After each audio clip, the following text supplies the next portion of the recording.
하나님 말씀 보시겠습니다. 하나님 말씀은 말라기 2장 1절부터 9절까지의 말씀, 구약성경 1328페이지입니다. 구약성경 1328페이지 말라기 2장 1절부터 9절까지의 말씀 찾으셨으면 제가 봉독하겠습니다. 너희 제사장들아, 이제 너희에게 이같이 명령하노라. 만군의 여호와가 이르노라. 너희가 만일 듣지 아니하며 마음에 두지 아니하여 내 이름을 영화롭게 하지 아니하면 내가 너희에게 저주를 내려 너희의 복을 저주하리라. 내가 이미 저주하였나니 이는 너희가 그것을 마음에 두지 아니하였음이라. 보라, 내가 너희의 자손을 꾸짖을 것이요 똥 곧 너희 절기의 희생의 똥을 너희 얼굴에 바를 것이라. 너희가 그것과 함께 제하여 버림을 당하리라. 만군의 여호와가 이르노라. 내가 이 명령을 너희에게 내린 것은 레위와 세운 나의 언약이 항상 있게 하려 함인 줄 너희가 알리라. 레위와 세운 나의 언약은 생명과 평강의 언약이라.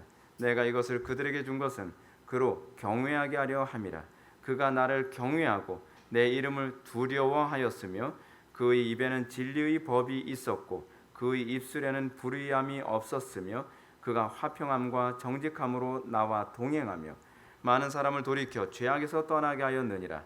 제사장의 입술은 지식을 지켜야 하겠고 사람들은 그의 입에서 율법을 구하게 되어야 할 것이니 제사장은 만군의 여호와의 사자가 됨이거늘 너희는 옳은 길에서 떠나 많은 사람을 율법에 거스리게 하는도다. 나 만군의 여호와가 이르노니 너희가 레위 언약을 깨뜨렸느니라. 너희가 내 길을 지키지 아니하고 율법을 행할 때에 사람에게 치우치게 하였으므로 나도 너희로 하여금 모든 백성 앞에서 멸시와 천대를 당하게 하였느니라 하시니라. 아멘. 이 시간은 말라기 네 번째 강의가 되었습니다. 제사장들의 특권과 책임이라는 제목을 가지고 하나님 말씀 증거하도록 하겠습니다. 제사장들의 특권과 책임. 오늘 여러분들 제가 이 말라기를 강의할 때에 이 제사장이라고 하는 용어가 나올 때는 교회라는 관점으로, 나라는 관점으로 그냥 그렇게 알아들으면서 들으면 제가 굳이 적용을 안 해도 여러분들에게 충분히 적용이 잘 될 수 있을 것이라고 생각을 합니다. 자, 오늘 설교는 저는 이렇게 시작하고 싶습니다. 특권이란 무엇인가에 관한 문제부터 얘기를 해보고 싶습니다. 많은 사람들은 특권을 갖기를 원합니다. 그렇죠? 그래서 남들이 들어가지 못하는 곳에 들어가고 남들이 갖지 못하는 것 갖고 남들이 먹지 못하는 것 먹고 남들이 볼 수 없는 걸 볼 수 있는 특권을 갖는 것을 굉장히 동경합니다. 근데 이렇게 이것을 동경하는 이유가 뭐냐면 이것이 가져다주는 특별한 혜택 때문에 그런 것이죠. 그런데 이 특권에는 항상 무거운 책임이 동반됩니다. 아니, 어떤 면에서는 책임이 동반된다고 하기보다는 이 책임 때문에 특권이 주어졌다고 생각하는 것이 더 적절합니다. 근데 이제 문제가 뭐냐면 사람들은 특권이 탐나서 그 책임을 소유하려 합니다. 이건 굉장히 잘못된 거죠. 우리 특권은 궁극적으로 목적이 아닙니다. 특권은 우리가 그 책임을 소유한 사람에게만 주어지는 권한입니다.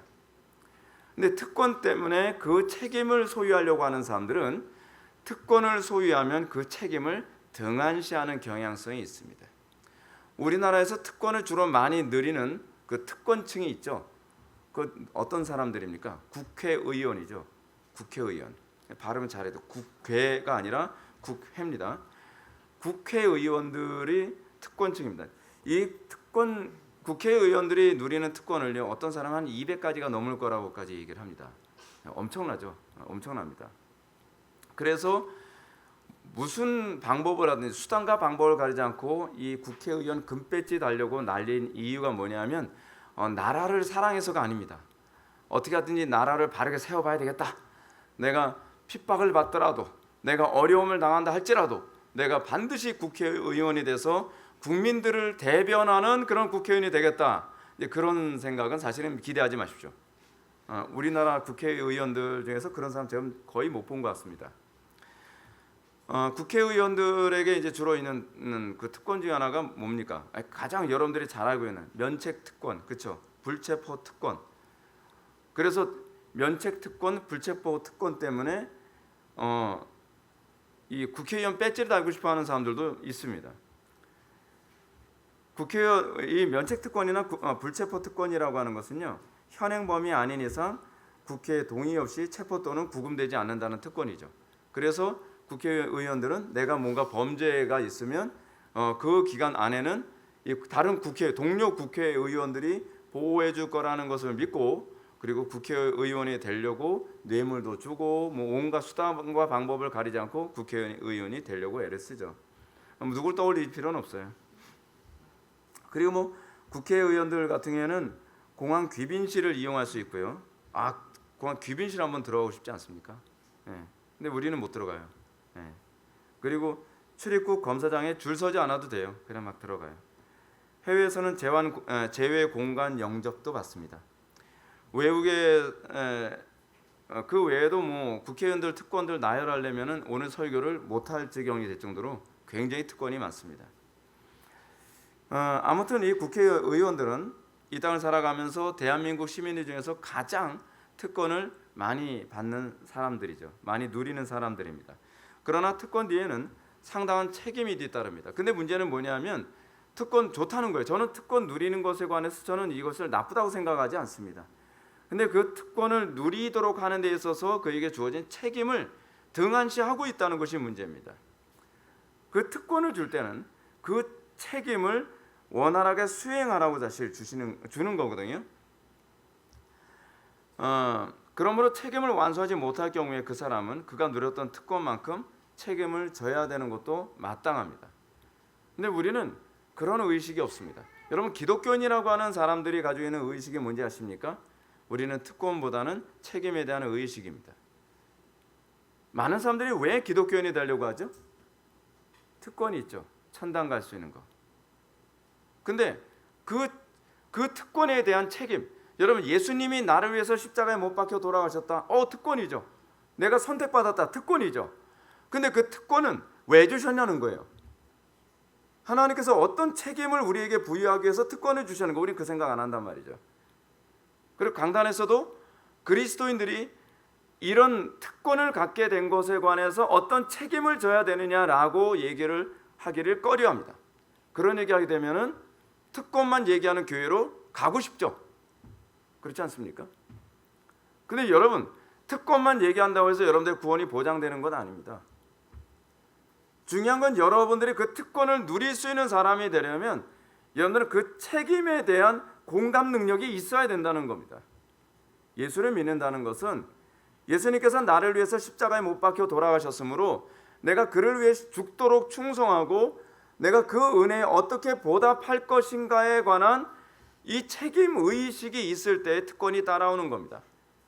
그런 책임 의식이 없는 사람이 하나님으로부터 내가 특권을 누릴 수 있을 것이다라고 착각은 안 했으면 좋겠습니다. 사실 그런 법은 없습니다.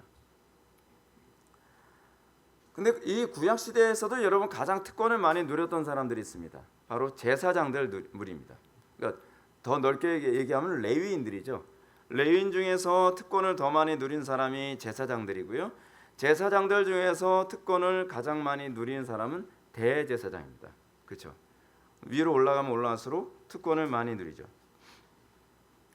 제사장들이 누리는 특권이 뭡니까? 제사장들은 일반 사람들이 먹을 수 없는 하나님께 드려진 제물을 먹을 수가 있었습니다. 여러분, 하나님께 드리는 제물이라고 한다면 뭐 어설픈 거 아니겠죠? 고기에서도 가장 이 값지고 일반 그 시민들도 백성들도 잘 먹지 못하는 아주 가장 그 퀄리티가 좋은 그런 부분의 고기를 먹겠죠. 그리고 그런 음식을 먹겠죠. 최고로 좋은 음식만 먹을 겁니다. 어쩌면 일반 백성들은 특별한 날이 아니면 어떤 사람은 평생 먹어보지도 못하는 음식을 그 사람들은 어떻게 먹어요? 매일 먹습니다. 매일. 제사 드리면 그거 가지고 먹을까? 여러분 생각해 보세요. 하루 세 끼는 매일 스테이크로, 그것도 가장 맛있는 부위로 스테이크를 매일 먹는다고 생각해 보세요. 진짜 오죽하면은 여러분 뭐라 그럽니까? 다른 지파들이 왜 니네만 제사장해? 우리는 뭐가 부족해서 제사장을 하면 안 돼? 여러분, 그래서 한번 들고 일어났던 적이 있었죠? 출애굽기에서요. 모세와 아론의 그 형제들에 의한 자손들만 제사장이 되니까 그것 때문에 불만을 많이 품었는데 그 이유가 뭐냐면 특권층이 되는 거기 때문에 그렇습니다. 문제는 뭐냐면 항상 특권에 눈이 먼 인간들이 문제입니다.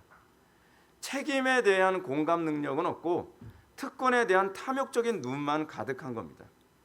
여러분 목회자도 그렇습니다. 목회자들도요. 이 특권만 가지고 생각하는 사람들은 그렇게 생각하는 거죠. 나도 목회 열심히 해가지고 나도 이제 신학을 해가지고서 조영기 목사님 옛날에 항상 그 스탠다드가 조영기 목사님처럼 저렇게 특권을 누리는 사람이 됐으면 좋겠다. 뭐 좋은 차에다가 인기와 명예와 뭐 외국에 나가면은 막 그 귀빈 대접 받잖아요. 거의 좋겠다. 근데 여러분 왜 그 생각을 안 하죠?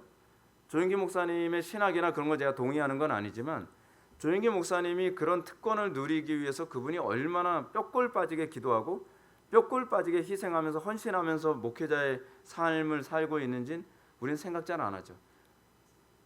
특권만 보이는 거예요. 특권만. 그런 사람들이 교회를 다 파괴시키는 겁니다. 특권만 생각하는 사람들. 제사장의 특권, 부럽죠. 부럽습니다. 그 당시에는 지금 같지 않아가지고 그렇게 좋은 음식을 날마다 먹을 수 있다는 건 대단한 특권이죠. 지금 뭐 온 국민들이 다 임금처럼 식사를 하잖아요. 우리의 식탁은요. 옛날에 임금들도 못 먹던 걸 우리는 먹습니다. 그렇잖아요. 우리는 어쨌든 막 고기로 요번에 우리 수련회 가지고서 그 고기 파티 하기로 했잖아요. 임금님도 부러워하는 그런 식사를 우리가 하고 사는 겁니다. 예. 그래도 얼굴이 다 뽀얗게 다 올랐잖아요. 뽀얗게. 옛날에는 그 임금님 아니면 얼굴이 다 시커멓게 죽어 있었거든요. 근데 얼마나 여러분 제사장들이 부러웠겠어요. 그런 인생을 살아가니까. 그럼 모든 사람들한테 다 존경을 받습니다. 제사장들이 또 옷도 또 얼마나 또 폼납니까? 그리고 제사장은 또 어떤 특권을 가지고 있습니까? 제사장은 일반 사람들이 들어갈 수 없는 성소에 들어갑니다. 그것도 매일 들어갑니다. 뭐 순번 따라서 들어가긴 하지만. 그래서 어떻게 해요? 향단에다가 향에 불을 붙이고 그리고 촛대에 기름도 붓고 그리고 떡상에다가 항상 일주일에 한 번씩 안식일만 되면 떡을 가르고 그리고 그 떡은 누가 먹어요? 제사장들이 먹습니다. 하나님께 드리는 떡인데 어설픈 떡 드렸겠어요? 가장 좋게 가장 퀄리티 있게 해서 빵을 만들었겠죠. 그걸 매일 먹다 보면 그 사람들은 그거 좋은지도 잘 모르겠죠. 근데 매일 그걸 그 사람들은 식사를 하는 거예요. 화목제물 오게 되면은 온 그 제사장들 다 모여서 가족들 다 모여서 완전히 뭐 화목제물 가지고 파티를 하는 거잖아요. 원래 화목제물의 목적이 있거든요. 그 기쁨의 파티거든요. 얼마나 특권이 많습니까? 대제사장은 어떻습니까? 대제사장은 지성소까지 들어갑니다. 아마 모르긴 몰라도요. 대제사장으로 딱 선출돼서 지성소 들어가면 사람들이 물어볼 거예요. 법궤가 어떻게 생겼어요? 그 지성소에 들어가면 그거는 어떤가요? 그 시은자는 어떤 모양인가요? 그 안에 진짜 뭐 옛날에 모세가 받아온 그 법궤가 거기 있나요? 굉장히 궁금할 거예요. 그건 딱 한 사람만 볼 수 있어요. 한 사람만. 특권이죠. 그들은 그렇게 최고의 존경과 최고의 음식과 최고의 옷을 입으면서 특권을 누리는 특권층이었습니다. 이렇게 이스라엘 공동체 안에서 최고의 특권을 누리며 살던 제사장들에게는 특권만 있었던 것은 아니었죠. 그들은 항상 무거운 책임이 있었습니다. 지성소에 들어가려면 어떻게 돼요? 목숨을 걸어야 되는 책임이 있습니다. 목숨이 왔다 갔다 해요. 그래서 지성소에 들어갈 때 대제사장은 어떻게 해야 됩니까? 몸에 밧줄 묶고서 그리고 대제사장이 입는 옷은 좀 다르죠.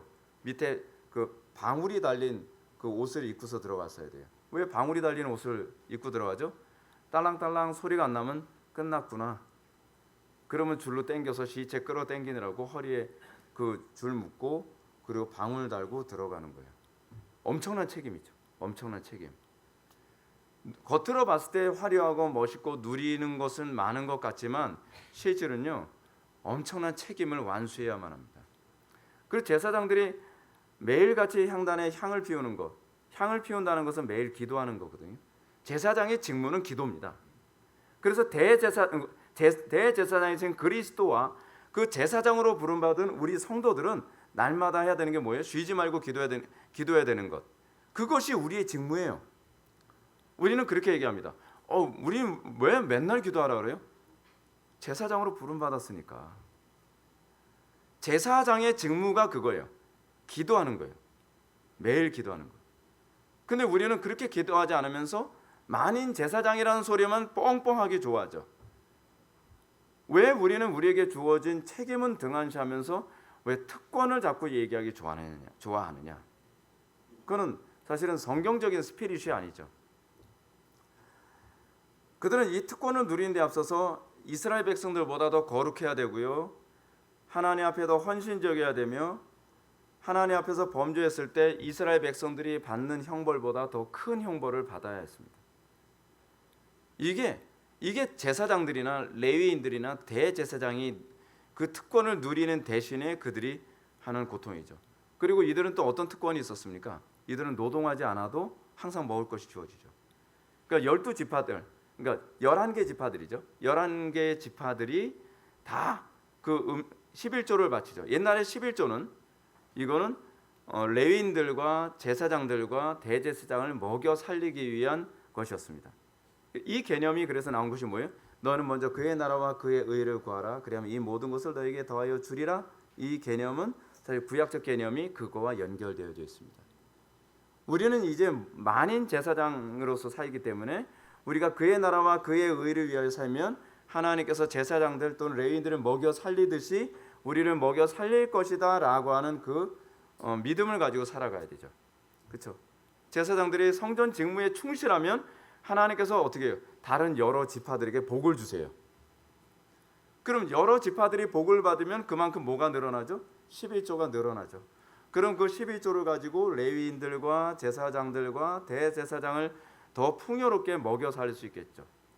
근데 그의 나라와 그의 의를 위해서 살지 않으면, 다시 얘기하면 성전 봉사에 충실하지 않으면 자동적으로 이스라엘 백성들이 범죄하겠죠. 이스라엘 백성들이 악한 삶을 살잖아요. 그러면 자동적으로 하나님의 징계를 받겠죠. 징계를 받으면 풍요로워질까요? 아니면 가난해질까요? 당연히 가난해짐으로 가요. 가난해지면 점점 뭐가 줄어들죠? 11조가 줄어들고 그러면 입에 풀칠하기도 힘들어지는 현상이 나타나요. 그것이 바로 열왕기 때나 그렇지 않으면 포로 귀환기 때 일어났던 일들이에요. 포로 귀환기 때 그런 일이 많이 벌어졌죠. 그 사람들이 레위인들이나 제사장들이 자기의 직무를 제대로 수행하지 않으니까 이게 먹고 사는 게 좀 힘들어져 가는 거예요. 그러니까 뭐 어떻게 하냐면 투잡을 뛰기 시작을 하는 거죠. 레위인들이나 제사장들이. 그러면 어떻게 돼요? 그러면 이 다른 지파 백성들이 더 타락하게 되죠. 더 타락하니까 11조를 더 안 하죠. 그러면 더 어려워지죠. 그러니까 나중에는 성전 봉사는 아예 거의 한켠으로 비껴놔버리고 그냥 돈벌이에 돌아다니기 시작을 하죠. 그 부분을 잘 보여주는 부분이 레위기 17장에 나오는 그 제사장, 한 개인의 제사장 노릇했던 그 레위인 사건이 그겁니다. 자, 오늘 본문 말씀은 이러한 제사장들의 특권과 아울러 그들의 책임에 불성실하고 무책임했던 것에 대해서 하나님은 책망하고 꾸짖으시는 그 장면으로 시작을 합니다. 1절과 2절 말씀 다 같이 읽겠습니다. 시작.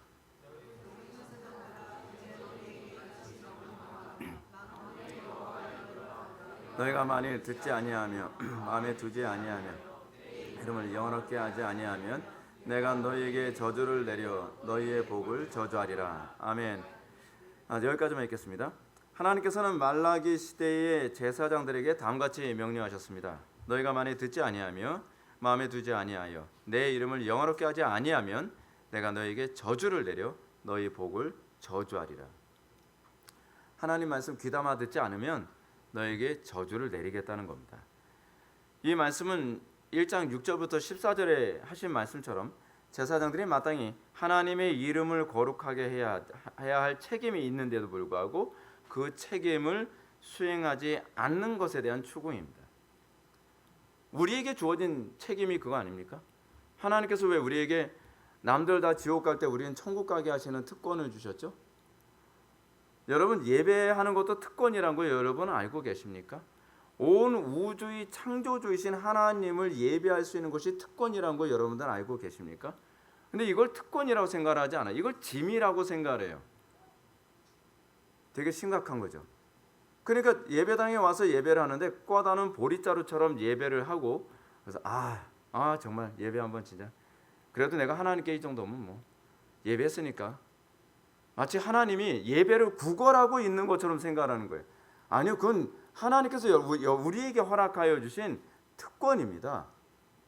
아무나 예배의 자리에 올 수 있는 게 아니고요, 아무나 하나님의 임재가 있는 예배를 할 수 있는 것이 아닙니다. 여러분들, 제가 착각하지 말라고 제가 말씀드리고 싶은 것이 하나 있는데, 뭐냐면 여러분들이 교회를 선택한 게 아닙니다. 여러분들이 하나님을 선택한 게 아닙니다. 이게 가장 교만의 극치예요. 내가 하나님을 선택했대요. 하나님이 무슨 쇼 윈도우에 있는 상품입니까? 아니에요. 하나님이 우리를 선택한 거예요. 선택하는 사람이 주인이죠. 근데 우리는 내가 하나님을 선택했다고 생각을 해요. 그래서 하나님을 마치 내 마음대로 휘두르려고 하는 그런 교만함이 죄인지도 모르고 밑바탕에 깔려 있어요. 장로교에서 얘기하는 선택의 교리, 아니 성경이 가르치는 선택의 교리라고 하는 것은 하나님은 누구는 구원하고 누구는 구원하지 않는 그런 편협한 하나님에 관한 얘기가 아니라 주인이 누구냐에 관한 얘기입니다. 이거 착각하지 말라는 얘기입니다. 교인들이 자꾸 이런 사고가 밑바탕에 깔려 있으니까 교회를 선택하는 것도 내가 선택하는 것이라고 하는 그 교만함이 밑바탕에 깔려 있잖아요. 그렇죠?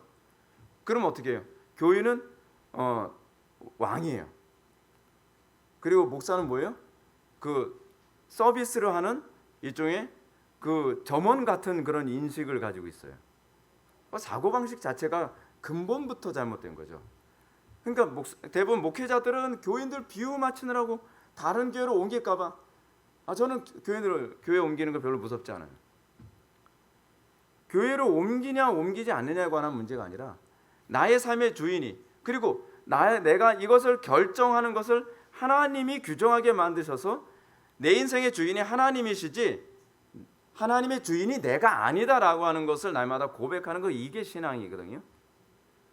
근데 우리는 그 인식부터가 굉장히 없습니다. 그렇죠? 제사장들은 이것에 대한 막중한 책임의식 이런 게 전혀 없었습니다. 하나님의 이름을 영화롭게 하라고 부름받았는데 하나님의 이름을 영화롭게 하는 것이 아니라 그냥 내가 누리는 것만 생각하는 겁니다. 그 당시에 제사장들도 그렇습니다. 태어났더니 레위인인 거예요. 태어났더니, 그리고 내 의지와 관계없이 나는 제사장인 거예요. 왜냐하면 아론의 집안에서 태어났으니까. 그럼 어떻게 해요? 그 다음부터는 그냥 누리는 것만 생각하죠. 내가 제사장 되고 싶어서 됐나? 내가 레위인 되고 싶어서 됐나? 그렇잖아요. 그리고 나면 어떻습니까? 그러면 누리는 것만 생각하는 거예요. 제사장 직무하러 나 진짜 하기 싫은데. 그래서 1장에서 얘기했던 게 뭐예요? 귀찮아했다는 거예요. 귀찮아했다. 소명감, 내가 사명감이라는 것이 있는 것이 아니라 난 태어날 때서부터 아론의 집안에서 태어나서 내가 제사장이 됐기 때문에 왜 이렇게 번잡한고, 왜 이렇게 복잡하고 귀찮은고. 그 레위기 1장에서 지난 본문 이 말라기 1장에서 나오는 얘기가 그 얘기입니다. 그 의무감만 있지 거기에 내가 소명감과 책임감이라는 것은 전혀 없는 겁니다. 성전 봉사를 통해서 이 제사장들이 궁극적으로 해야 될 목표가 뭐냐면 하나님의 이름이 거룩하게 되고 하나님의 이름이 영화롭게 되게 하는 거였거든요. 근데 그거에 전혀 관심이 없어요. 전혀 관심이 없습니다. 그러니까 하나님께서 그 제사장들에게 저주를 내리는데 뭐라고 저주를 하시냐면 너희 복을 저주하리라 라고 말씀하시는 거죠. 이거 굉장히 귀담아 들어야 될 부분이었습니다. 여기서 그럼 이 저주를 내린 대상으로서 이 복이란 무엇인가? 이 5절은 레위와 세운 나의 언약은 생명과 평강의 언약이라고 구체적으로 가르쳐주고 있습니다. 풀어서 말한다면 제사장들과 레위인들이 그들의 직분 때문에 생명과 유복한 생활을 보장받았다는 것입니다. 그렇죠? 그들이 제사장이기 때문에, 그들이 특별히 잘난 것도 아니고 그냥 제사장으로 태어났고 레위인으로 태어났기 때문에 어때요? 다른 여러 지파들이 이 사람들의 생계를 보장해 줘야 됐던 거예요. 그래서 이스라엘 공동체는 하나님의 복이 성전에서 출발해서 레위인들의 행위가 정말 하나님의 이름을 거룩하게 하면 다른 지파들이 그 복을 받아서 풍요롭고 거룩하여지고 그리고 복된 지파들로 다 이렇게 변화하게 돼 있어요. 그래서 법궤가 12지파가 이 진을 딱 쌓으면 중앙에 있죠. 왜냐하면 그 복이 중앙에서 마치 에덴 동산에서 발원하여 이 생수가 온 땅을 적시는 것과 같은 그 구조를 그대로 가지고 있어요. 그래서 동서남북으로 지파가 딱 세워지게 되죠. 이렇게 그들의 생명과 생활을 이 제사장들에 의해서 안락하게 하나님께서 보장해 주셨는데 내가 이제 그 풍요에 저주를 내리겠다는 겁니다. 다른 지파들처럼 노동하지 않더라도 그들이 항상 드리는 11조와 헌물에 의해서 그들이 풍요와 안락함을 누리게 됐지만 이제는 그런 거 없어지게 될 거라는 겁니다. 그러면 자동적으로 그 피해가 누구한테 가죠? 다른 여러 지파들한테 가는 거죠. 제사장을 징계하는 것 때문에 11조가 줄어들어야 되는데 줄어들기 위해서는 자동적으로 다른 지파들이 가난해질 수밖에 없는 거예요. 여러분 이거 잘 생각해 보세요. 여러분 우리 때문에 세상이 복을 받고 있다는 거 알고 계십니까? 대한민국은요 기독교가 들어오고 나서 비로소 보릿고개가 사라진 나라입니다. 5,000년 역사 동안에 보릿고개가 사라진 것은 정치를 잘해서가 아니에요. 그거는요 사실은 기독교 때문입니다. 이거는 구약에서부터 계속적으로 하나님께서 말씀하시는 복, 교회를 통해서 안 믿는 사람들까지 다 복을 받게 하신다는 겁니다. 교회의 풍요는 궁극적으로 나라 전체가 복을 받음으로 말미암아 그 나라의 복받음을 통해서 교회가 풍요로워진 거예요. 그럼 교회가 타락하게 되면 자동적으로 어떤 현상이 나타납니까? 똑같은 현상이 나타나는 거죠. 교회가 타락하면 내가 너희의 복을 저주하리라 라고 얘기함으로써 나라 경제가 무너지고 안보가 무너지고 도덕성이 무너지고 여러분 전 세계에서 여러분 밤거리 여자들이 이렇게 편안하게 다닐 수 있는 나라는요 몇 나라 안 됩니다. 근데 그것이 그냥 이루어진 것이 아니라 복음 때문에 교회가 거룩을 지켜야 되고 교회가 끊임없이 기도하고 교회가 끊임없이 하나님을 바르게 섬김으로써 주어지게 된 것인데 이게 그것이 사라지기 시작을 해요. 우리나라 경제가 피폐해져 가는 거 우연이 아닙니다. 뭐 여러분 표면적으로 보면 정치가들이 정치를 속된 말로 더럽게 못해서 그런 것도 사실인데 그런 정치가들이 왜 세워졌냐는 생각을 해야죠. 정치가는 누가 세우세요? 하나님이 세우시는 겁니다. 투표로 세워지는 거 아닙니다. 하나님이 세우시는 거예요. 하나님께서 그 지도자를 이건 구약의 개념이에요. 하나님께서 한 나라를 징계하실 때 남유다나 북이스라엘을 징계하실 때 악한 왕과 통치자를 세워서 그 나라를 하나님께서 징계하시고 하나님께서 그 나라에 복을 주실 때 선하고 정의롭고 하나님을 경외하는 왕을 세워서 그 나라에 복을 주셨던 거예요. 이 개념이 여기에 그대로 다 나타나고 있는 것입니다. 레인들은 오로지 성전 봉사에만 충실하며 그러면 하나님께서 이 모든 것을 더하여 주실 거라는 것을 믿었어야 됐습니다. 그런데 이들이 이 말라기 1장에서 얘기하는 것처럼 성전 제사를 그냥 억지로 하는 거예요. 왜 이렇게 번잡해? 그렇잖아요. 성전 제사가 얼마나 번잡한지 여러분 알고 계시죠? 절차가 굉장히 복잡하고요. 그 일일이 짐승 가지고 오면은 각을 떠야 되고 또 그 짐승들 또 거기 각 떠서 거기 기름 떼내고 뭐 부위별로 다 분해를 해야 되고 피는 또 뭐 이렇게 할 게 많습니까? 피를 제단에다 뿌리고 또 들어가서 또 지성소에 또 뭐 뿌리고 뭐하고 아이고 귀찮아 그냥 대충 하지 뭐. 그게 말라기 1장에서 이 이스라엘 백성들 아니 그 제사장들 레위인들의 모습이었다라고 얘기하는 겁니다. 문제는 이들이 이 직분에 충실하지 않았을 뿐 아니라 이 직분을 통해서 하나님의 이름을 거룩하게 하려는 마음조차 없었다는 겁니다. 그냥 의무감만 있지 하나님께 대한 사랑과 경외심은 없다는 거예요. 그리고 오로지 뭐만 기대하는 거예요. 성전 봉사를 하면서 요번에 저놈이 무슨 재물 가져오나 보자. 야 요번에 아주 근실한 송아지 한 마리 잡아오네. 저거 아주 저놈 저거 스테이크에 먹으면 진짜 맛있겠네. 그 생각만 하는 거예요. 그 생각만. 5절 말씀에 보면 내가 이것을 그에게 준 것은 그로 경외하게 하려 함이라라고 얘기하고 있죠. 하나님께서는 레위인들과 제사장들이 성전에서 봉사를 하는 것을 통해서 하나님을 경외하게 하는 그런 목적을 가지고 있었던 거예요. 그런데 그들은 자기네들 누리는 특권에만 관심을 갖고 있었던 겁니다. 특권. 한국계 교인들 참 심각한 게 그겁니다. 기껏 설교를 다 하고 나면요, 내가 하나님 앞에 이렇게 범죄하였나이다. 내가 하나님 앞에 나의 책임과 의무를 다하지 못하였나이다. 내가 하나님 앞에서 나를 위해 십자가에 못 박혀 돌아가신 그 그리스도의 은혜에 대해서 내가 정말 너무 부끄럽게 살았습니다라고 하는 것이 아니라 고작 한다는 얘기야. 목사님, 그래서 저 천국 간다는 거예요, 못 간다는 거예요? 결국 특권 얘기만 하는 거예요. 특권. 하나님께서 보실 때 얼마나 혐오스럽겠습니까? 하나님께서 보실 때 얼마나 역겹겠냐 이겁니다.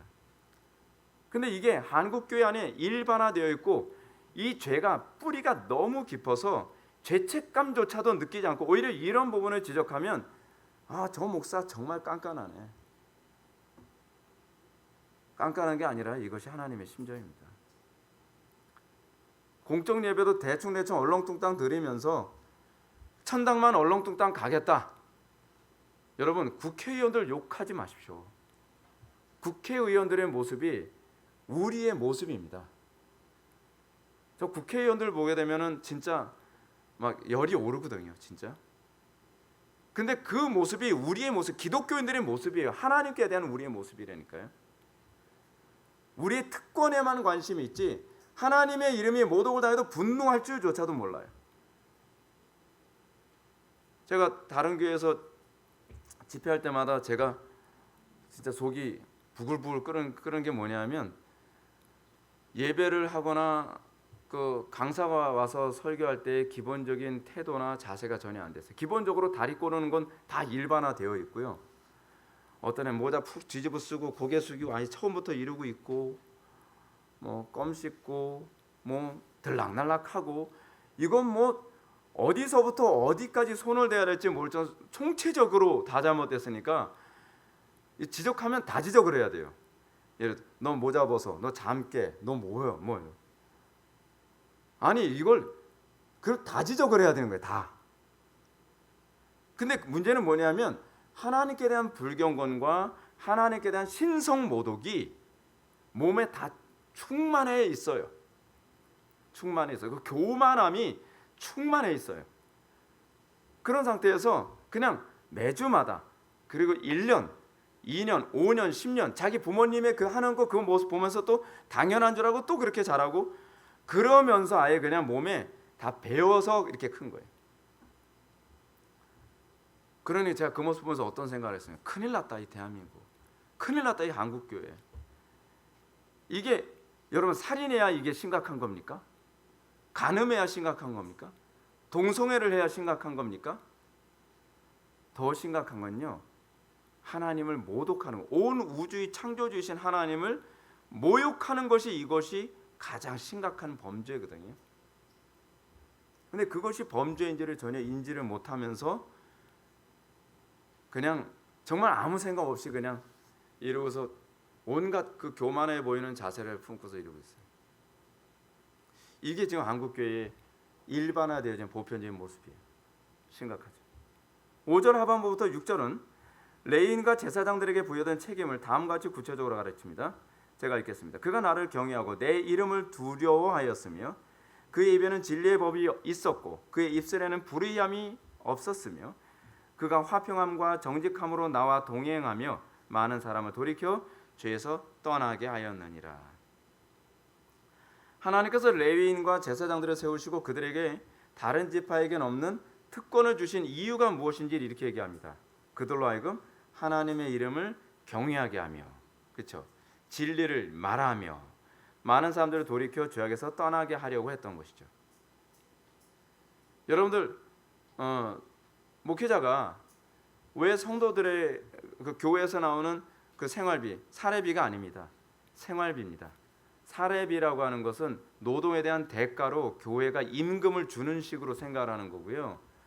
그거는 굉장히 사회학적인 관점이고, 그래서 우리는 사례비라는 표현을 안 쓰고 생활비라고 하는 겁니다. 왜냐하면 다른 여러 지파들이 레위인의 생활을 책임져야 되는 것처럼 신약 시대에도 설교자가 오로지 말씀과 기도에만 전무하는, 사도행전 2장에 나오는 얘기죠. 말씀과 기도에만 전무하도록 하기 위해 성도들이 목회자의 생활비를 책임져 주는 것입니다. 근데 목회자가 성도들에 의해서 이렇게 생활비의 책임을 받게 된다면 그럼 목회자는 뭐 해야 됩니까? 목회자는 그 특권을 누릴 생각을 해야 됩니까? 생활비 더 올려줘. 근데 생활비에만 관심을 갖고 보너스에만 관심을 갖고 특권에만 관심을 갖고 그러면서 어떻게 해요? 설교 준비도 대충대충 하고 기도와 말씀에 전무해야 되는 자기의 책임을 등한시하고 양들을 위해서 돌보는 일을 등한시하면서 어떻게 해요? 특권. 여러분들 싫잖아요. 여러분들의 목회자가 그런 거 여러분들 싫죠. 근데 하나님도 여러분들이 그러는 걸 싫어해요. 상당수의 교회에서 성도들이 목회자에 대해서 불만을 갖는 것 중에 하나가 무엇입니까? 설교도 제대로 준비도 안 하고 맨날 했던 설교 또 하고 내용도 없는 설교. 그러면서도 생활비 맨날 올려달라 그러고 연말 되면은 공동회의 할 때 맨날 생활비 안 올려줬다고 그것 때문에 막 다툼 나고. 목회자가 자기의 책임과 자기의 의무를 정말 철저히 하면 성도를 올려주고 필요하면 채워주고 그렇게 하겠죠. 근데 문제는 레위인과 대제사장들이 그랬다는 거예요. 성전제사로서의 자기 역할을 충분히 하질 않아요. 사람들한테 미움받을까 봐 눈먼 것 병든 것 저는 것 어디서 도둑질 해가지고 가져온 것 가지고 제물을 드려도 모르는 척하면서 그래 오케이 그러면서 점점 백성들이 점점 썩어가죠. 그러면서 하나님의 이름이 모독을 당하고 있거든요. 하나님의 이름이 모독을 당하는데 모독을 당한다는 감각이 없는 거예요. 이것이 제사장들의 가장 심각한 문제죠. 우리가 제사장이잖아요. 우리가 제사장. 저만이 제사장이 아니라 여러분들도 제사장이잖아요. 여러분들이 그의 나라와 그의 의를 구하면 사십시오. 그럼 이 모든 거 더하여 준다니까요. 전 그거 믿었어요. 전 믿어서 저는 개척할 때 저 50만 원 가지고 개척했다 그러잖아요. 주변에서 다 그러죠. 미친 짓이라고요. 50만 원 가지고. 근데 제가 사모님 보고 그랬어요. 저 앞뛸 생각하지 말라고. 하나님께 다 알아서 먹여 살린다. 우리가 그의 나라와 그의 의를 위해 살면 하나님께서 알아서 먹여 살리신다. 50만 원 가지고 개척을 시작해가지고요. 매일 하루에 3시간 이상씩 기도실에 가서 맨날 기도하고 그 말씀 열심히 준비하고 그리고 사람들한테 말씀 가르치고 그랬더니 하나님께서 알아서 먹여 살리시더라고요. 말씀 그대로 돼요. 우리의 삶도 그래야 돼요. 여러분들이 하나님의 이름을 높이고 여러분들 직장에서 쫓겨날 거 걱정하지 마세요. 하나님께서 먹여 살리십니다. 여러분들이 사업 망할까 봐 걱정하지 마십시오. 하나님께서 다 먹여 살리십니다. 근데 우리는 그 믿음이 없어요. 우리가 제사장이라면서요. 우리가 하나님의 이름을 높이고 우리가 하나님이 영광 받도록 살면 여러분 목회자도 부교육자 생활할 때 교회에서 잘리면 입에 풀칠하기 어렵습니다. 제가 부교육자 생활할 때 제가 전도사 생활할 때 제가 받았던 페이가 얼마인지 말씀드릴까요? 경악하는 수준입니다. 53만 원. 제가 전도사 생활하면서 가장 많이 벌었던 그 페이가 53만 원이었습니다. 53만 원. 근데 그 53만 원 가지고 뭐 했냐? 11조 떼고 감사원금 떼고 그리고 건축원금 또 건축한다니까 또 건축원금 떼고 청년들 밥 사주고 교통비 끝. 근데 먹여 살리시더라고요. 하나님께서요. 그 믿음이 있는 거예요. 그래서 저는 페이 그 정도 준다 그래도 그냥 별로 불만 없었어요. 왜냐면 먹여 살린 분이 저 목사님이 아니라 난 하나님이시라고 난 믿었으니까요. 그래서 이 믿음이 쌓이니까 개척할 때도 두렵지 않더라고요. 50만 원 가지고 개척을 해요. 대부분 개척할 때 최하 한 3억 정도는 있어야 된다고 생각을 합니다. 근데 저는 그렇게 생각하지 않았어요. 먹여 살리는 분이 하나님이시지 내가 왜 그거 걱정해요. 내가 걱정해야 되는 건 기도와 말씀에 전무하는 걸 못할까 봐 이거 두려워해야지. 저 지금 개척해서 한 20년 횟수로 20년 동안 이렇게 하지만 좀 먹고 사는데 지장 없었어요. 성경 말씀 그대로잖아요. 제가 왜 이렇게 사는 걸 여러분한테 보여주는지 아십니까? 그게 하나님께서 우리를 먹여 살리는 거라니까요. 여러분들은 왜 사람들이 나를 먹여 살린다고 생각합니까? 하나님이 먹여 살리는 거예요. 하나님께서요. 저는 교회에서 그래서 성경대로 목회하다가 한 3번은 잘렸거든요. 그럼 먹고 사는데 지장 없더라고요. 잘리면 먹고 사는데 지장 있을 것 같죠. 저는 애시당초부터 부교육자 생활할 때 그쪽에서 주는 돈 가지고 먹고 산 적이 없거든요. 53만 원 가지고 교회에 다 다시 돌려줬거든요. 그냥 페이백 들어보셨나요? 페이백이라고. 근데 하나님께서 알아서 먹여 살려요. 그러니까 나타나는 특징이 뭐냐면 사람이 안 무서워요. 사람이. 헌금 많이 하는 사람 교회 떠날까 봐 무서워. 저는 안 무서워요. 우리 교회는 주로 헌금 많이 하는 사람이 주로 떠났거든요. 근데 무섭지 않더라고요. 왜? 그래도 우리 교회는요 자체 건물까지 다 얻게 됐어요. 예. 이거 제가 여러분한테 헌금 강조해서 우리 교회가 이 자체 건물 얻게 된 거 아니잖아요. 성경대로 된 거예요. 성경대로.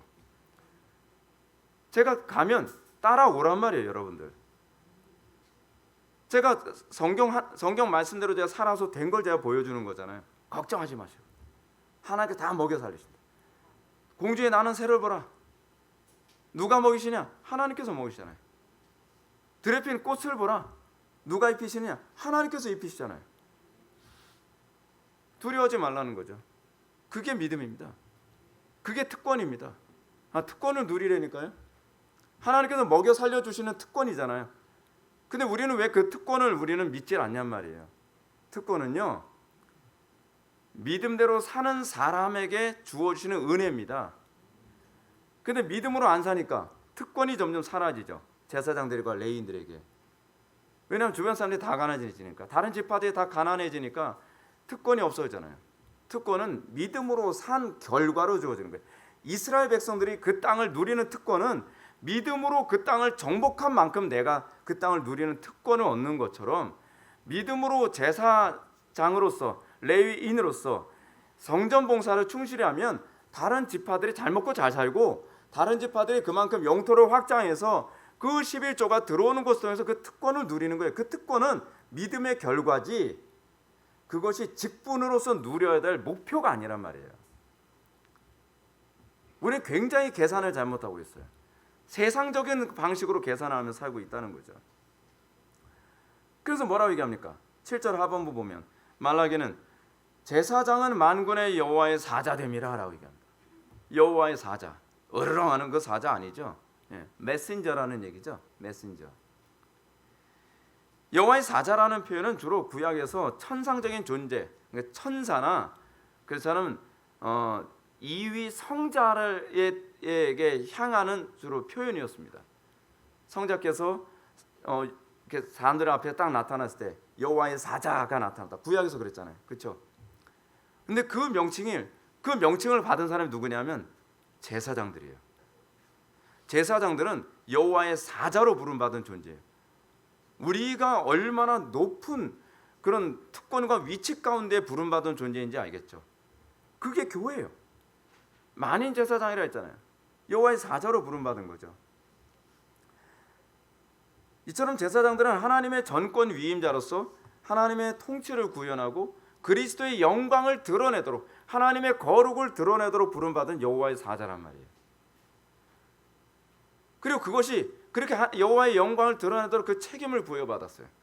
그래서 그 책임 때문에 그 책임을 수행하도록 하나님께서 그 제사장들에게 뭐까지 주셨느냐?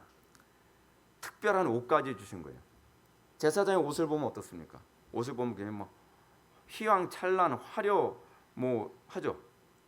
막 여기에 보석 12개 다 달고 있고, 그리고 뭐 금으로 수 놓고 최고로 좋은 옷으로 뭐 막 그 옷을 막 하고 막 그렇게 한 그런 옷을 입고서 제사장 직무를 하잖아요. 안에는 세마포, 일반 그 백성들은 한 번 입어보지도 못하는 그 화려한 옷을 입고서 말이에요. 근데 그게 다 뭘 의미하는 거예요? 그리스도를 예표하는 거죠. 그리스도를 드러내라고. 그게 바로 여호와의 사자이기 때문인 거예요. 여호와의 사자로 부름받았기 때문에 그들은 옷차림조차도 그리스도를 드러내도록 그렇게 옷차림화된 겁니다. 문제는 이 당시 제사장들의 태도와 마음 상태였죠. 자기가 왜 제사장이 되는지, 제사장이 뭐 하는 건지 관심이 없어요. 그냥 성전에서 그냥 자기 의무 수행하면 된다고 생각하는 겁니다. 그러면서 특권에만 심취했죠. 오늘은 어떤 고기, 오늘은 어떤 것, 주로 그런 거에 관심을 갖는 겁니다. 그러니 얼마나 그 당시 제사장들이 썩었는지 알 수 있죠. 8절 말씀이 이들의 모습을 잘 보여줍니다.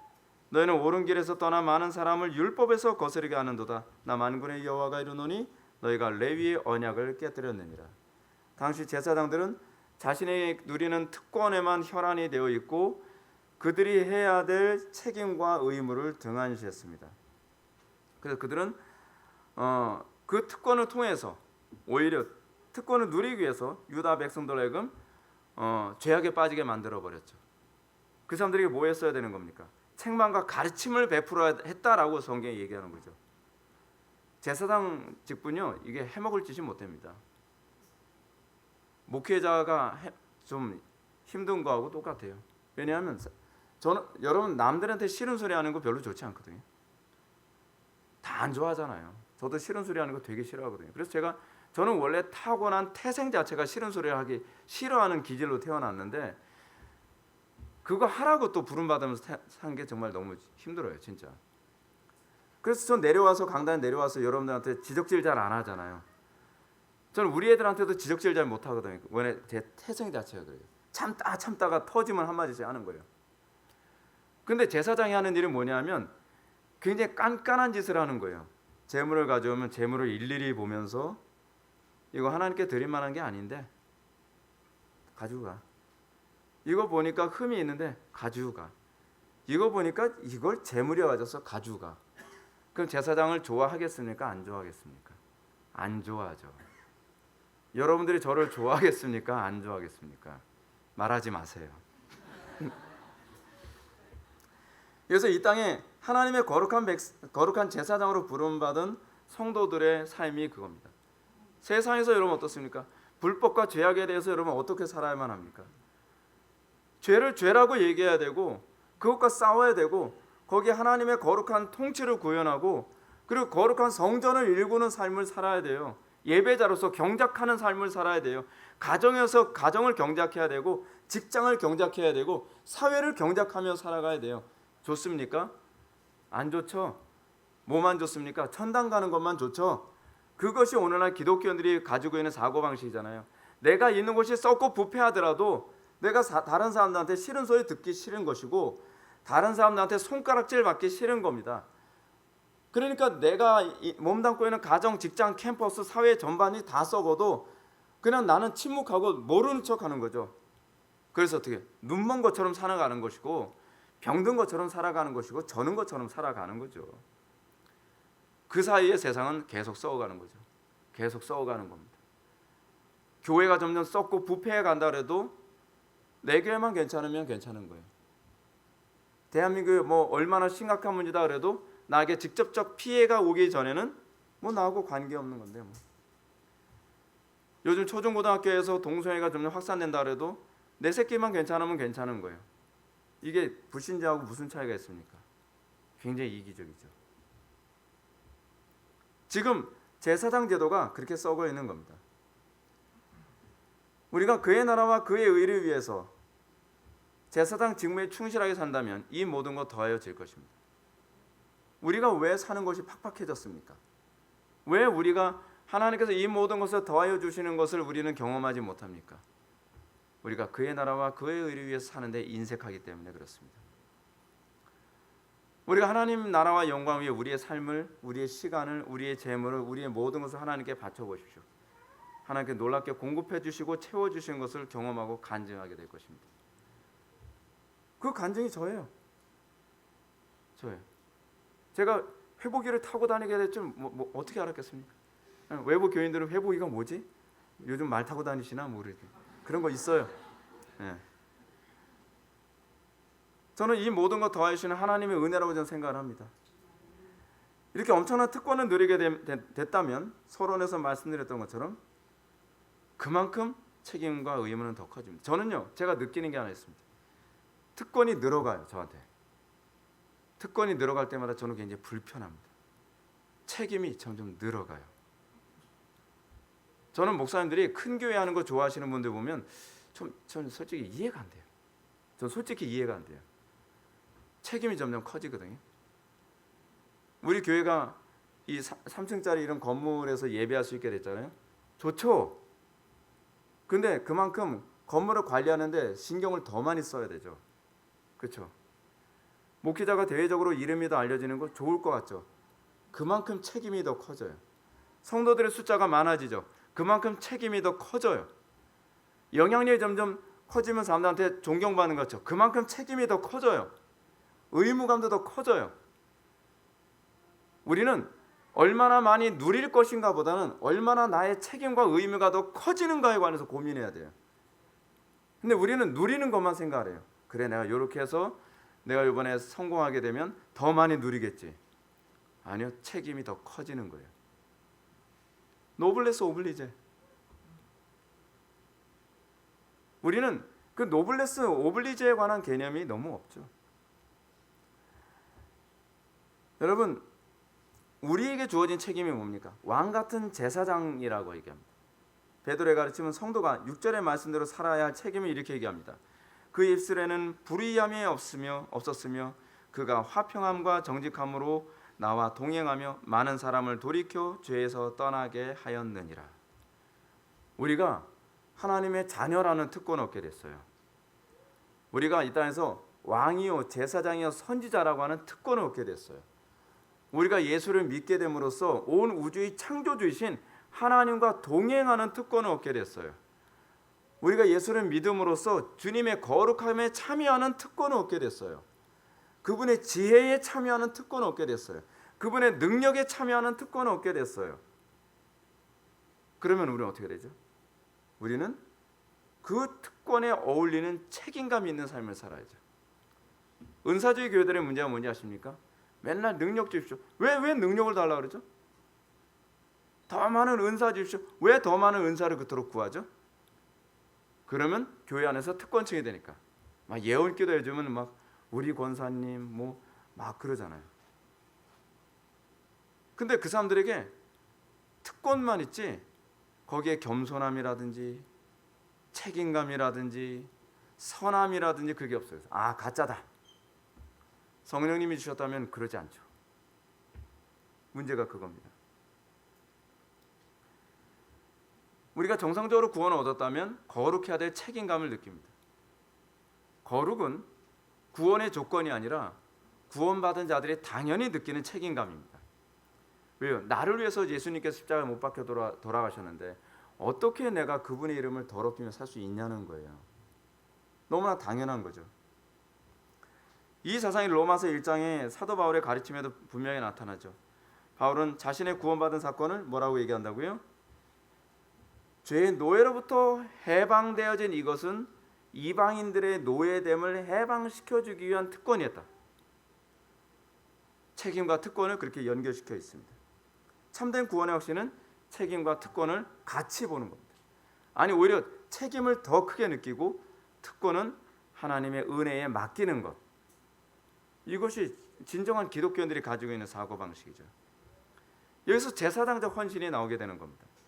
요즘 기독교인들은 만인 제사장이라는 교리를 너무 잘못 이해해서 목사나 평신도나 서로 그게 그거 아니냐, 서로 맘먹어도 된다, 뭐 맘먹든 뭐 마음을 드시든 그건 알아서 하실 문제인데, 근데 문제가 뭐냐면 교회는요 질서가 있어요. 여러분, 제가 제사장이라는 얘기 아니고 여러분들은 뭐 아니다 그 얘기는 아닌데 여러분들이나 저나 다 제사장이죠. 근데 질서로서의 직분은 있다는 거죠. 질서로서의 직분. 근데 이 질서로서의 직분을 우습게 여기면서 이 교회 안에 이 질서가 다 무너지니까 목사님들이 요즘 자꾸 로만 칼라 하잖아요. 신부처럼 보이면 교인들이 좀 어려워할 거라고 생각을 하는. 그죠? 그 옷을 다르게 입는 이유는 뭐냐면 니네들하고 나하고는 어떤 급이 달라라고 하는 걸 표현하기 위해서 원래 옷을 다르게 입는 거거든요. 그래서 가톨릭에서는요 신부들도 급이 있기 때문에 옷을 다 똑같은 옷을 입지 않습니다. 추기경은 무슨 색 옷을 입죠? 빨간색 옷으로 계급을 딱 나누죠. 빨간색 뚜껑 달고 빨간색 옷 입고. 그래서 난 추기경이야. 어디 까불어. 이 조그만 신부들이 이런 거거든요. 신부들이 입는 옷은 어떤 옷 입죠? 검정색 로만 컬러를 하죠. 그러면 교황은 뭐 입죠? 흰색으로 뚜껑 닫고 그리고 이제 흰색 옷을 입는 거예요. 그래서 내가 제일 우두머리야라고 하는 그 관점을 가지고 있는 거예요. 근데 문제는 한국교회 목사님들도 그래요. 한국교회 목사님들도 좀 교단 장쯤 되면은 빨간색 그 추기경 옷을 입어요. 그래서 저분이 좀 뭔가 좀 잘못 알고 계시는 것 같다. 기독교는 계급 사회가 아니거든요. 믿음으로 질서를 지켜주고 서로 섬기는 거거든요. 서로 섬기는 거. 이게 지금 심각한 겁니다. 이 만인 제사장 교리를 우리가 염두에 둔다면 우리는 어떤 태도를 견지해야만 합니까? 목사만이 아니라 여러분들도 죽도록 충성해야만 합니다. 제사장들이 그거 하는 거예요. 어느 정도로요? 성전이 죄로 오염될까 봐 이방인들이 오면 몸으로 칼에 맞든 창에 맞아 죽든 몸으로 그걸 다 막아내야 돼요. 그게 죽도록 충성하라 해요. 그리고 쉬지 말고 기도하라. 그거는 제사장들이 항상 기도 생활이 그들의 직무였거든요. 그래서 쉬지 말고 기도하라. 이걸 저만 해야 되는 것이 아니라 여러분들도 다 그래야 되는 거예요. 여러분들도. 바울이 항상 기뻐하라, 쉬지 말고 기도하라, 범사에 감사하라라고 하는 걸 목사만 하라라고 하지 않았거든요. 이는 그리스도 예수 안에서 너희를 향한, 우리 모두를 향한 하나님의 뜻이니라라고 얘기하는 거죠. 제사장의 직무라고 얘기하는 거예요.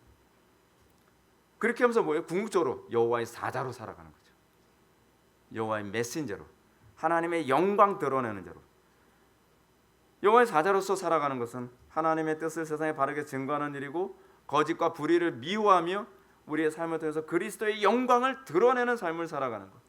그런 사람에게 하나님께서 특권을 주시죠. 뭐예요? 영원한 천국에 들어가는 특권을 주시는 거죠. 그들을 통해서 하나님께서 영광 받으시는 특권. 이 모든 것을 더하여 주시는 특권. 그 특권은 우리가 그의 나라와 그의 의를 위하여 살면 자연스럽게 오는 거예요. 그것을 통해서 어떻게 결국 나라도 복을 받고 교회도 복을 받고 세상이 복을 받게 되는 것입니다. 만약 우리가 이렇게 제사장이라는 직분을 제대로 수행하지 못한다면 이 징계와 심판이 주어져서 어떻게 해요? 결국 나라가 가난해지고 나라가 무질서해지고 음란이 돌고 부패와 죄악으로 가득해지는 거죠. 이것 때문에 우리를 뭐라고 해요? 세상의 소금과 빛이라고 얘기해요. 이 원리가 이렇게 나옵니다. 우리가 하나님을 경외하며 살면 우리로 인하여 주변 사람들이 다 복을 받게 해주시는 것이고, 우리가 하나님을 경외하지 아니하면 너의 복을 내가 저주하리라라고 함으로써 우리가 그 주변으로부터 오는 11조의 개념, 구약적 개념으로 얘기한다면 그것을 제사장들이 받아야 될 걸 다른 사람들 다 가난하게 만듦으로써 그것을 끊어버렸어요. 그래서 결국 주변이 저주를 받는 거예요. 대한민국 이 지경 된 거 정치가들 문제가 아닙니다. 문제 있죠. 더 본질적인 문제는 우리예요. 우리가 제사장으로서의 직무를 등한시했기 때문에 세상이 썩고 부패하고 음란하고 타락하고 무질서한 세상이 돼버린 겁니다. 우리가 3절과 9절 말씀을 한번 보면, 보라 내가 너희 자손을 꾸짖을 것이요 곧 너희 절기의 똥을 너희 얼굴에 바를 것이라. 너희가 그것과 함께 제하여 버림을 당하리라. 그리고 9절로 넘어갑니다. 너희가 내 계를 지키지 아니하고 율법을 행할 때에 사람에게 치우치게 하였으므로 나도 너희로 하여금 모든 백성 앞에서 멸시와 천대를 당하게 하였느니라 하시니라. 제사장들은 자신들에게 주어진 직분의 특권에 너무 취한 나머지 하나님 앞에서 그 책임을 충실하게 완수하는 일을 하지 않았을 뿐 아니라 오히려 하나님의 이름을 욕되게 만들었습니다. 하나님은 불순종하고 위선적인 제사장들을 향해서 뭐라고 얘기하냐면 그들의 자손을 꾸짖겠다라고 얘기합니다. 그래서 자손이라고 번역된 히브리어가 이 번역이 약간 헷갈리게 됐어요. 이 자손이라고 번역된 히브리어는 제라라고 하거든요. 제라. 근데 이 제라라고 하는 이 단어는 사실은 제로아로 이렇게 발음을 해서요, 사실 팔이라고 번역함이 적당하다라고 대부분 주석가들이 이렇게 얘기합니다. 너희 자손이 아니라 너희 팔이에요. 공동 번역은 그래서 이렇게 번역을 했습니다. 너희 팔을 자르고 라고 이렇게 번역을 했습니다. 팔을 자른다라고 하는 얘기가 무슨 말일까요? 하나님께서는 그들의 일을 잘라버리겠다는 겁니다. 더 이상 일 못하게 하겠다는 거예요. 하나님께서는 제사장들의 종교적 활동에도 불구하고 그 종교 행위가 열매 없도록 하겠다는 거예요. 잘 들으셔야 됩니다. 우린 만인 제사장이라면서요. 뭐가 복이죠? 제사장적 삶으로서 열매가 나오는 게 복입니다. 제사장적 삶을 산다고 하는데 열매가 안 나온다면 하나님께서 너희 팔을 자르고라고 하는 의미가 그대로 적용되어지는 겁니다. 우리는 열매에 관심이 없죠. 기도했으니까 알아서 잘 되겠지. 내가 뭐 열심히 헌신했으니까 뭐가 잘 되겠지. 그렇게 생각하면 곤란합니다. 여러분은 성경적으로 사고하는 게 아닙니다. 우리는 종교 행위나 경건 행위를 했다는 것이 중요한 것이 아니라 그것의 열매에 관심이 있는 겁니다. 예를 들어서 여러분들 농사꾼이 농사를 짓는데 씨를 뿌리고 비료 뿌리고 그리고 물 주고 그것 자체의 의미를 두고 열매가 나오든 나오지 않든 관심이 없다? 그건 농사꾼이 아니죠. 농사꾼들이 왜 피를 뽑고 피 뽑는 이거 아니고요. 아시죠, 여러분? 예, 시골에 사신 분들 알잖아요. 피 뽑고 막 그 물 주고 태풍 오면은 막 어떻게 하든지 벼가 쓰러지지 않게 하려고 하고 그거 왜 하냔 말이에요. 그게 의무 때문이에요? 열매를 기대하기 때문이죠. 열매를 기대하기 때문에. 열매를 기대하지 않으면서 그거 하는 걸 우리는 뭐라고 얘기합니까? 연기자라고 얘기하죠. 연기자. 연기자가 여러분 전원일기 옛날에 보신 분들 있죠. 다다다 그 있잖아요. 그거. 네, 전원일기. 전원일기에서 여러분 그 사람들이 열매 기대하면서 그걸 뭐 농사하겠습니까? 아니죠. 카메라가 큐 하면 그냥 농사하는 행동을 하는 거예요. 뭐. 아이 뭐 일용아 하면서 뭐 같이 와. 근데 그 사람들은 열매에 관심이 없어요. 그냥 연기예요. 농사꾼들은 뭐에 관심이 있죠? 열매에 관심이 있어요. 우리 그리스도인들은 뭐에 관심이 있어요? 열매가 나타나냐 나타나지 않느냐에 관심이 있잖아요. 저는 설교에 관심이 있는 것이 아니라 설교를 통해서 여러분들이 변화되는 것, 이 설교를 통해서 열매를 맺는 거에 관심이 있어요. 전 그래야 된다고 생각해요. 설교자가 강단에 섰는데 사람들이 변하든 변하지 않든 관심이 없어요. 그래서 사람들이 듣기 좋아하면 그거를 좋아해요. 하나님께서 미워하시는 겁니다. 그건 농사꾼이 아닙니다. 연기자지. 여러분 성경에도 얘기하고 있잖아요. 농사꾼들이 씨를 뿌리고서 나지 아니할까 염려하는 거라고 하잖아요. 연기자들은 나지 않을 걸 염려하지 않습니다. 그들은 연기를 했다는 것에 의미를 두죠. 그래서 그걸 히포크리테스라고 얘기하는 거예요. 외식. 연기자라는 얘기잖아요. 이 외식이라는 말이요. 헬라어로. 어떻습니까? 우리는 연기하는 겁니까? 우리 열매에 관심이 있습니까? 내 기도가 열매를 맺는가? 오늘 예배가 나의 삶을 변화시켰는가? 나의 경건이 날마다 열매를 맺는가? 하나님께서 이 제사장들에게 너희도 열매 맺지 않게 하겠다. 근데 그 얘기가 어디서 나오냐면 예수님께서 성전에서 무화과 나무가 열매를 맺지 않으니까 어떻게 해요? 이젠 다시는 열매 맺지 않게 하리라. 이건 말라기 얘기예요. 말라기 얘기. 얼마나 두려운 얘기입니까? 열매 맺지 못하는 게 저주입니다. 종교 행위 하는 게 여러분들 복이 아니라 열매 맺는 게 복이에요. 우리 주님의 선포는 오늘날 우리에게 어떻게 와닿습니까? 우리는 과연 제사장으로서 이 제사가 하나님께서 받으시는 제사인가에 대해서 우리는 관심을 갖습니까? 제사장들의 관심은 그거여야 되거든요.